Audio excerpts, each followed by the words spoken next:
morning, everyone. First, grazie mille a tutti gli amici italiani e alla splendida famiglia di Technogym, perché essere qui in Italia il migliore il trattamento di bellezza per corpo, mente e stomaco. Sono felice di essere in Italia perché è dove mi sento a casa. So, I addressed this group about China, this esteemed crowd about China 10 years ago. And in comparison to the rate of development of that market to the rest of the world, that's equivalent to about 38 years. So in the next 30 minutes, I've got 1.4 billion, a market of 1.4 billion people and 38 years to make up for. So let's get started. Today, what I will do is divide my talk into 3 topics to make sure that everybody gets something out of it.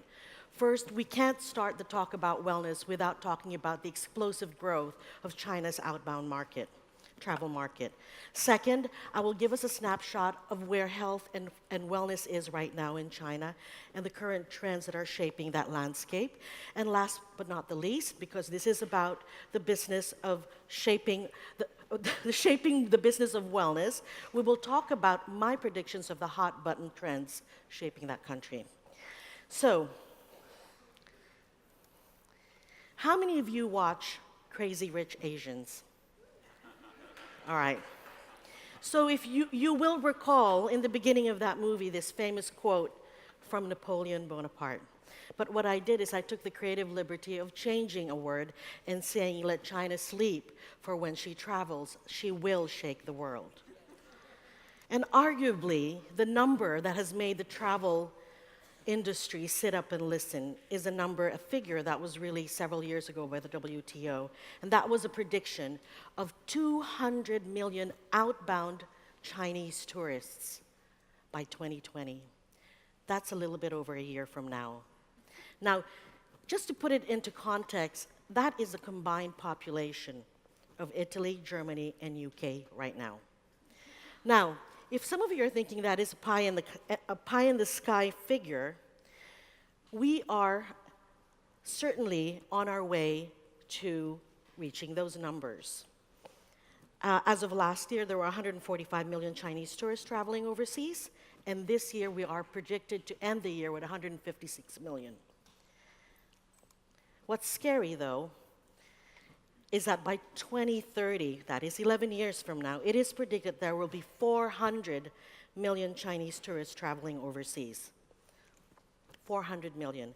And the reason why we remain bullish about this number is simply because of the explosive growth of China's emerging middle class, which is expected to expand from 430 million today to nearly double, 780 million, by the mid-2020s. Those people will be traveling to your resorts. And every year, it gets easier for the Chinese to go abroad. In fact, this year, the number of countries and regions allowing Chinese citizens with ordinary passports to enter without a visa or with visa on arrival has increased to 67. Now, one of the questions I often get asked is how valuable is this market in terms of spend? Chinese tourists spent over $260 billion last year. That's almost 1/5 of the world's total tourism spend. Now get this, all of this has been accomplished at a time when only 7% of Chinese citizens hold passports. This number is predicted to increase nearly double to 429 billion by 2021, 2 years from now.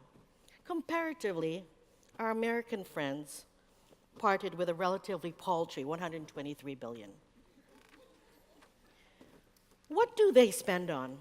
Now, it will be tempting to think that all they spend on is shopping, and to some extent that is true.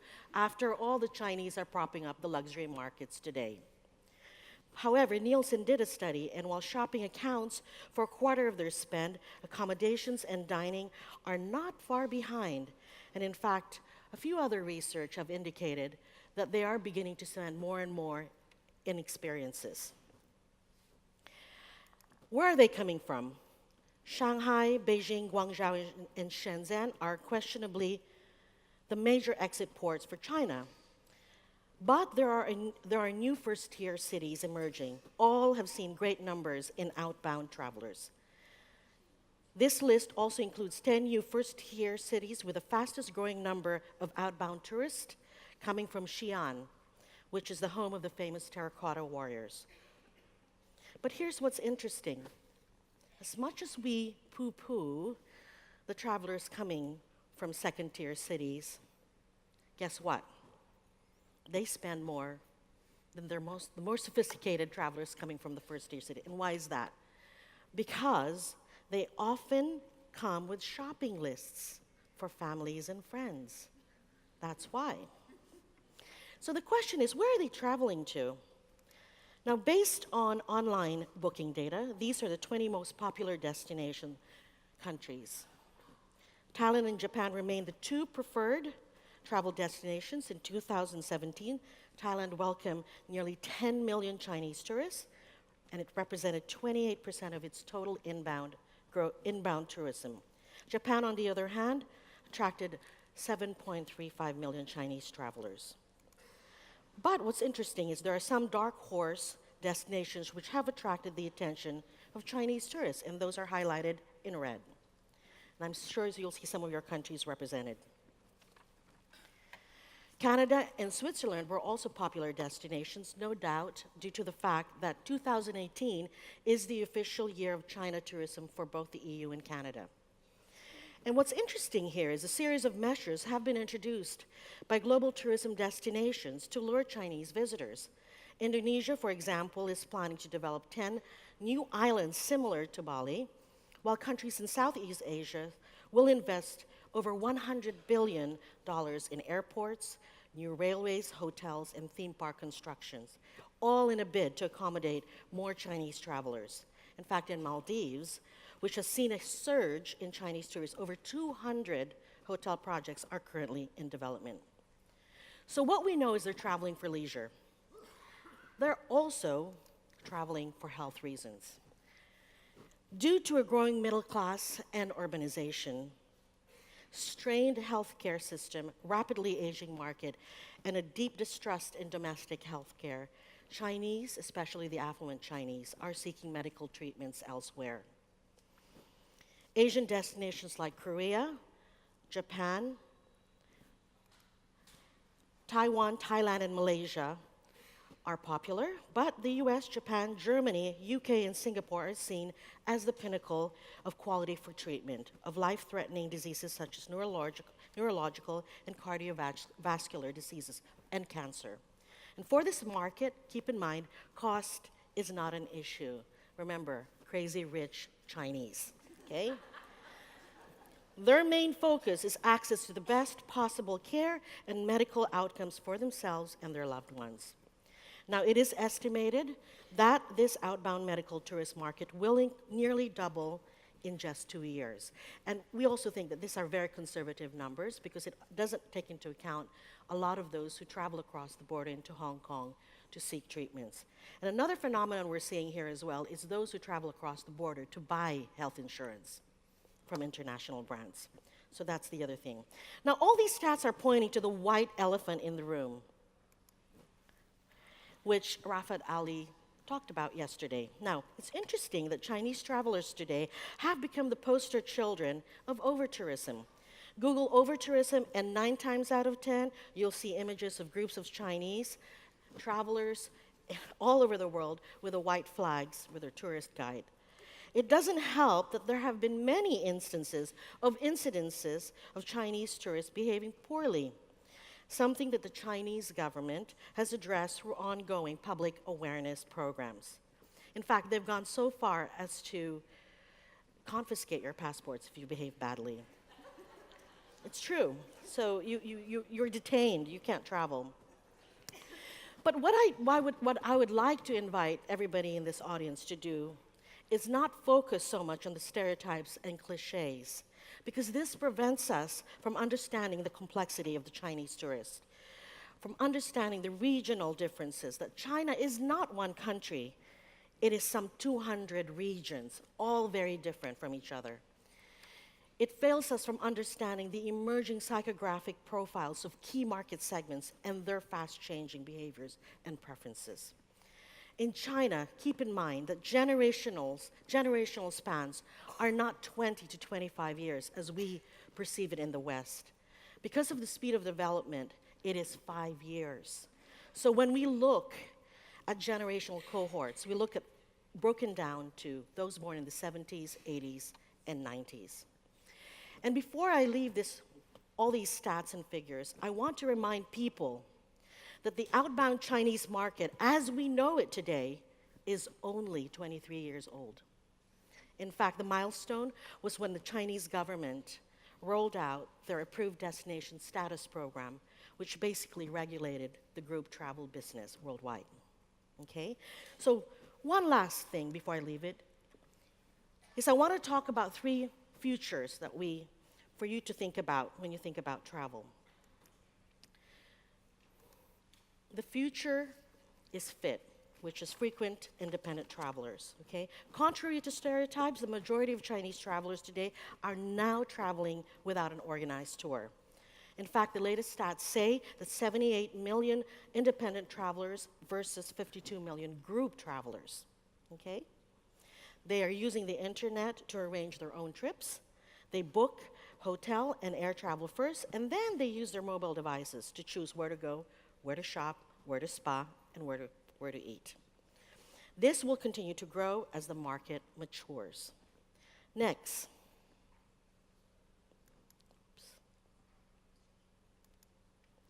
The future is, any guess?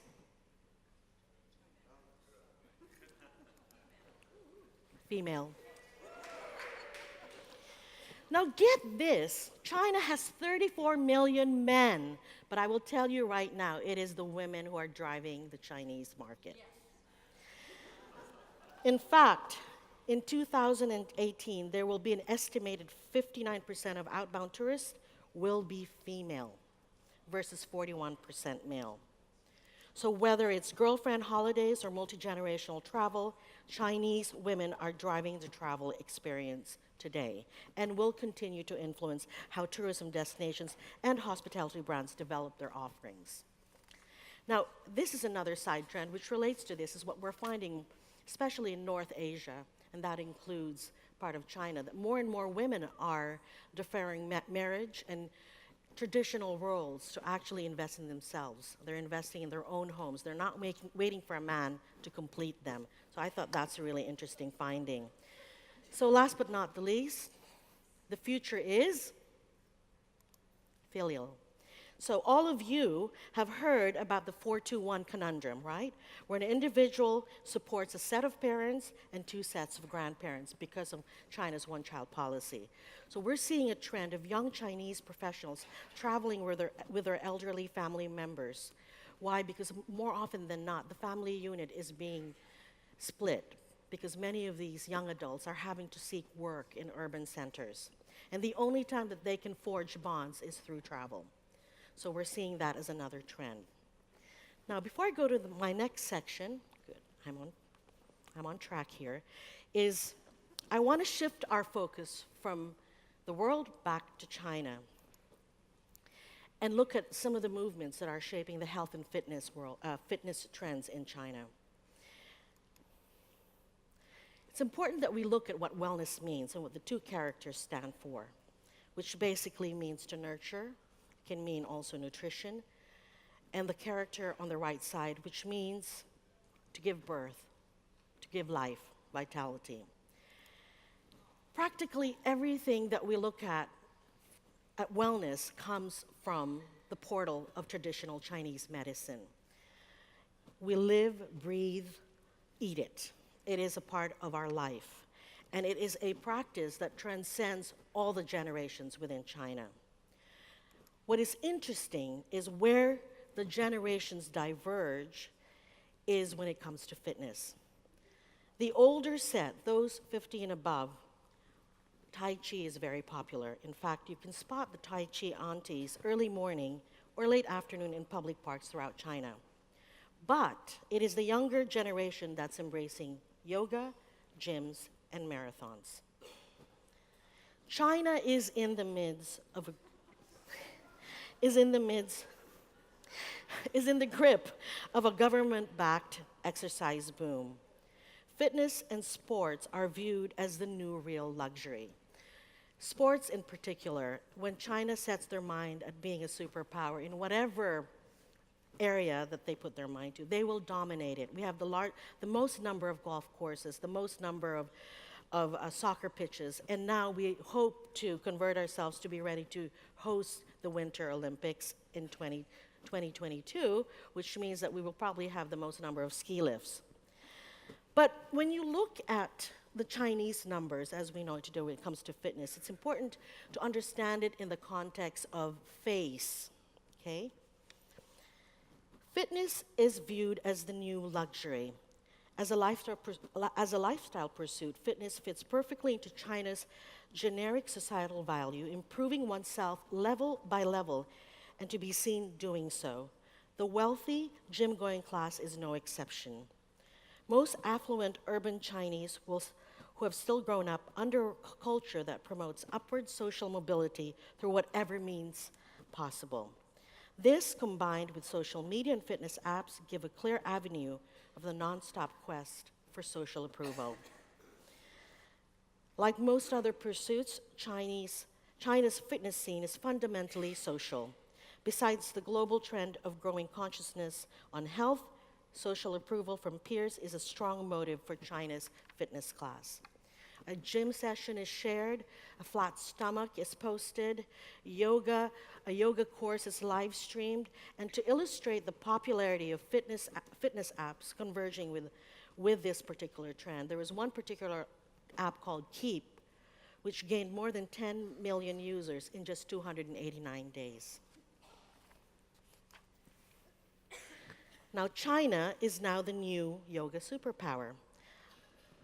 Last year, a report estimated that there were more than 10,800 yoga schools across the country with at least 10 million practitioners. We think this is very conservative because it doesn't take into account the smaller studios in neighborhoods.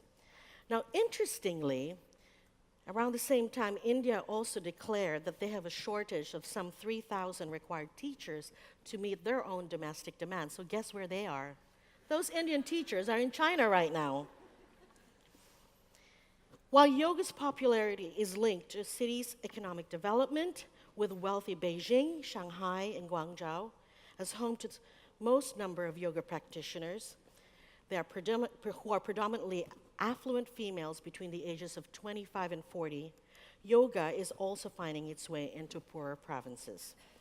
This is an interesting article that New York Times did about a tiny hamlet with no more than 100 aging farmers that has been completely converted into yoga practitioners. It's actually a delightful story, so Google it. So let me talk about the beauty ideal. And if you want to know what is the epitome of beauty today, remember, it is white, poreless skin, eyelids, double eyelids, thin nose. It is Fan Bingbing. In fact, this actress just came out of hiding because she came under fire with the Chinese government for tax evasion. But her face is often the one that women bring into to plastic surgeons to try and replicate. Last year, 14 million Chinese people were estimated to have received some form of cosmetic surgery, up 42% year on year. The global figure is 34 million. China ranks third in the world, behind the US and Brazil in terms of the number of cosmetic surgery procedures carried out annually. And interestingly, people receiving plastic surgery in China are much younger than in developed markets. And it is quite the opposite in the US. The figure is almost 75% of cosmetic surgery in the US are with patients who are over 35 years of age. So a quick snapshot of the size of the beauty market, and this came from Spa China, recently released this. You see the numbers there. Spa China also estimated the size of the hotel and resort spa market. Now, hotel spas in China struggle to compete with day spas. It is not an easy market, I have to say. and day spas struggle to stay open for a number of reasons. High labor costs, lower than expected revenues, fickle market, and difficulty in recruitment continue to be the challenge. So, according to Spa China, for every 39% new openings a year, we also have 34% closures. Okay? And one thing that Spa China also shared, those born in the 70s seek spiritual health in a spa experience. They practice DCM, and essential oil is popular. Those born in the 70s look at more results-driven things like anti-aging, acne removal. Those born in the 90s are the one to try and dare to do everything and anything to help with their selfies. However, according to Fifi Cao of Spa China, 89% of hotel and resort spas today offer treatments aimed at satisfying the 1970s generation only. This is why customers say their treatments lack innovation. Now, before I leave this section, it's important to remember, since I only have 7 minutes left, that there are 4 drivers shaping business opportunities. You know, we have a Chinese character that for every, challenge, there is an opportunity. Remember, keep in mind, aging population, urbanization, one-child policy, and growing middle class. So what I thought I'd do is talk about what we consider to be our hot buttons. Of course, we chose 8, and because that's our lucky number. I'm sure there are 108, but because we have only 30 minutes, I will only talk about 8. Number 1, obesity. China now has the largest overweight population in the world. 10.8 million of men, 10.8 million percent of the men, and 14.9% of the women in a nation of 1.4 billion are obese. In fact, they bumped the United States. The United States is now second. That's probably the only time the United States is happy to be second after China. And so concerned is the government that they launched a Healthy China initiative, largely to bring health education into school curriculums. So if you've got anything that can address obesity in China, China wants you. Device addiction. We have 800 million users. 98% of them are mobile. By comparison, the United States has an estimated 300 million internet users. In 2008, China became the first country to recognize internet addiction disorder as a mental illness. We have over 300 internet addiction centers to treat them today. Sleep. Well, stands to reason if they're on those devices, they're not sleeping much. A study found that the average number of hours per night is 6.5. 60 million have sleep apnea, and today in China there is only 1 to 2 beds for sleep testing per million citizens compared to 10 beds per million citizens in Germany. So we don't have the diagnostics in place to address that. Here's another interesting thing, spirituality. China may officially be an atheist country, but that is changing fast as its citizens seek meaning and spiritual comfort that neither communism nor capitalism seem to have supplied. In fact, we are in the throes of an evangelical Christian movement as well as a Buddhism boom. So if you've got a religion or faith to peddle, China is open to you, just as long as you go underground. Next, what's taking you guys so long to hit the China market? Goodness. For all the explosive growth of beauty treatments, plastic surgery, dental care has lagged. But that's about to change. Experts say we've entered the golden age of China's dental care market, which is estimated to be worth 100 billion renminbi, which is equivalent to about $14 billion. Currently, only 20% of the demand is being met, with teeth whitening and orthodontic service as the most in-demand treatments. Healthy aging. What to do with the aging population? There are over 240 million Chinese citizens aged 60 or above. That's 17% of the country's population. And what's scary is that by 2050, nearly 1/3 of the entire population will be over 60 years of age. just to show you how the population is changing, this is a really cool video through the years. In fact, economists argue that the single biggest impediment to Chinese President Xi's ambition of China becoming a superpower is its declining and aging population. When the US was in a similar position, emerging to overtake Great Britain as the world's dominant superpower from 1880 to 1950, the United States population tripled. So this is the single biggest obstacle for us to become a superpower. So I throw that all out to you. The opportunities abound. Food safety. We have no shortage of food scandals right now in China, whether it's tainted milk, rotten meat, rat meat, gutter oil, you name it. We have fake foods everywhere. In fact, this is where a lot of foreign brands are coming into the market because they're still perceived to be worth it, even despite the price. Last but not the least is pollution. We declared a war on pollution, and we're on our third year, and we're already surpassing some of our goals.